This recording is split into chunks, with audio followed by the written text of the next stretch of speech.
Halo teman-teman CPNS, bertemu lagi bersama saya Adrian Roni Septian Siahaan, peserta Laksar CPNS 2023 yang dilaksanakan oleh BPSDM Sumatera Utara. Dengan pengampu materi kali ini, Bapak Dr. Andus Muhammad Kafi MSI. Kali ini, kita akan sedikit berbicara tentang manajemen ASN dengan topik pembahasan kedudukan ASN, yaitu peran dan tugas ASN dan kode etik dan kode perilaku ASN. Sebelumnya, apa sih ASN itu? ASN itu terbagi menjadi dua, yaitu pegawai negeri sipil dan pegawai pemerintah dengan perjanjian kerja. Pegawai negeri sipil merupakan warga negara Indonesia yang memenuhi syarat tertentu diangkat sebagai pegawai aparatur sipil negara secara tetap oleh pejabat pembina kepegawaian untuk menduduki jabatan pemerintahan dan memiliki nomor induk pegawai secara nasional.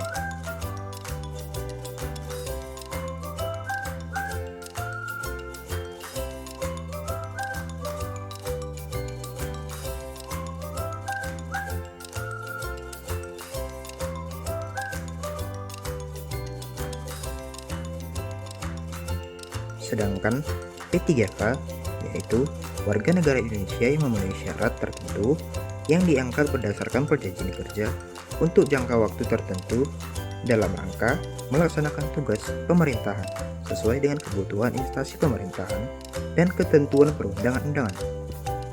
Nah, selanjutnya tentang kedudukan ASN. Menurut pasal 12 Undang-Undang Nomor 5 Tahun 2014, pegawai aparatur sipil negara berperan sebagai perencana pelaksana dan pengawas penyelenggaraan tugas umum pemerintahan dan pembangunan nasional melalui pelaksana kebijakan dan pelayanan publik yang profesional, bebas dari intervensi politik, serta bersih dari praktik KKN. Kemudian peran dan tugas aparatur sipil negara yang pertama adalah pelaksana kebijakan publik, yaitu melaksanakan kebijakan yang dibuat pejabat pembina kepegawaian sesuai dengan ketentuan perundang-undangan. Yang kedua adalah pelayanan publik, yaitu dengan memberikan pelayanan publik yang profesional dan berkualitas. Dan yang ketiga adalah perekat dan pemersatu bangsa, yaitu mempercepat persatuan dan kesatuan negara kesatuan Republik Indonesia. Nah, sebagai sanitarian, peran dan tugas saya adalah melaksanakan kebijakan yang dibuat oleh pejabat pembina kepegawaian, yaitu dengan melaksanakan tugas pokok dan fungsi jabatan fungsional sanitarian, yaitu melakukan kegiatan pengamatan, pengawasan, dan pemberdayaan masyarakat dalam rangka perbaikan kualitas kesehatan lingkungan untuk dapat memelihara, melindungi, dan meningkatkan cara hidup bersih dan sehat sesuai keputusan Menteri Kesehatan Republik Indonesia Nomor 373/Menkes/SK/Angka 3 Romawi/2007 tentang standar profesi sanitarian. Disebutkan bahwa peran sanitarian adalah sebagai pelaksana pengamatan kesehatan lingkungan, pengawasan kesehatan lingkungan, dan pemberdayaan masyarakat dalam rangka perbaikan kualitas kesehatan lingkungan untuk dapat memelihara, melindungi, dan meningkatkan cara-cara hidup bersih dan sehat. Sedangkan fungsi sanitarian adalah yang pertama, mempersiapkan pelaksanaan kegiatan kesehatan lingkungan. Yang selanjutnya, melakukan pengamatan dan pengawasan kesehatan lingkungan. Yang selanjutnya, melakukan pemberdayaan masyarakat dalam meningkatkan kualitas kesehatan lingkungan, membuat buku atau pedoman petunjuk pelaksanaan petunjuk teknis bidang kesehatan lingkungan, melaksanakan kegiatan lintas program dan lintas sektoral, membuat karya tulis atau karya ilmiah di bidang kesehatan lingkungan.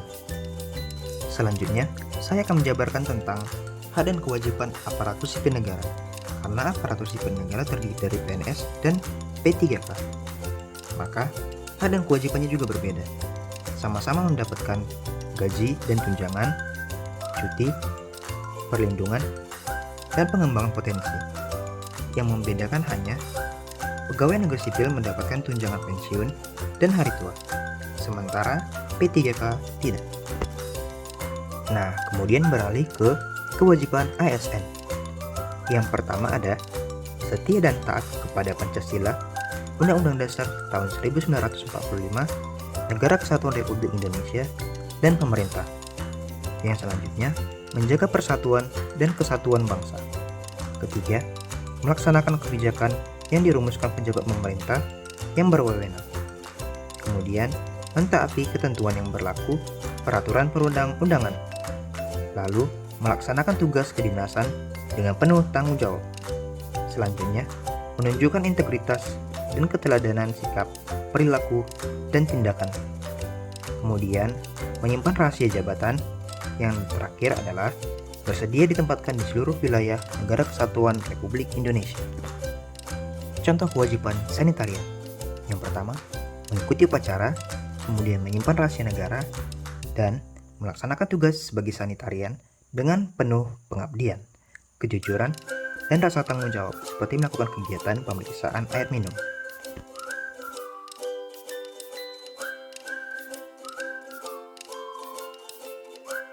Nah, yang berikutnya kita beralih ke kode etik dan kode perilaku ASN yang bertujuan untuk menjaga martabat dan kehormatan ASN. Sebagai sanitarian, kode etik dan kode perilaku saya adalah setiap kegiatan kesehatan lingkungan, saya harus menjunjung tinggi dan menghayati dan mengamalkan etika profesi kesehatan lingkungan.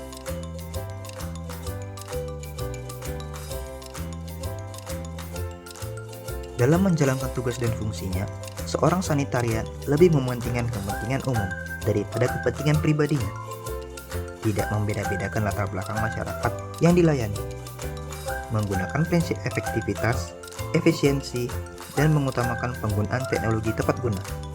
Dan hanya melakukan tugas dan fungsinya sesuai profesi atau keahliannya. Nah, sekian dulu penjelasan singkat saya mengenai topik pembahasan kedudukan ASN, peran dan tugas ASN, dan kode etik dan kode perilaku ASN. Terima kasih, sampai jumpa di kemudian hari.